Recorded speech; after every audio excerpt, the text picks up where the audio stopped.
मरहबा collection mall, readymade कपड़ों का भरपूर खजाना, jeans pant, T shirt, cargo pant, night pant, बच्चे और बच्चियों के लिए अच्छे खूबसूरत और उम्दा ड्रेस। पता याद रखें, जमुर हाई स्कूल मेन रोड, जैतून हजीन मस्जिद के पास, मालदा चौक, मालेगांव। मालेगांव के शहर के स्कूलों में जो स्कूलों के ऊपर गुने दाखिल हुए मालेगांव के अलग अलग पुलिस स्टेशन के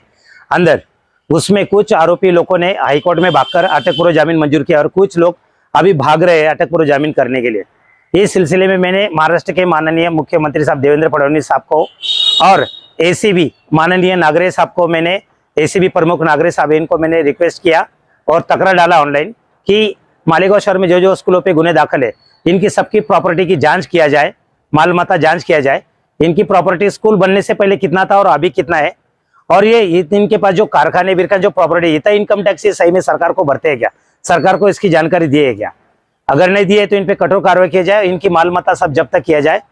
यही मेरी सरकार से मांग है। और आज मेरे को मेल आया DGP of general ACB police, मुख्यमंत्री साहब ने उनको डीजीपी साहब को सेंड किए मुख्यमंत्री कार्यालय की तरफ से, और इस पे मेरे मंत्रालय पे भरोसा है कि जल्द से जल्द इस पे मेरे हिसाब से जल्द कार्रवाई होगी।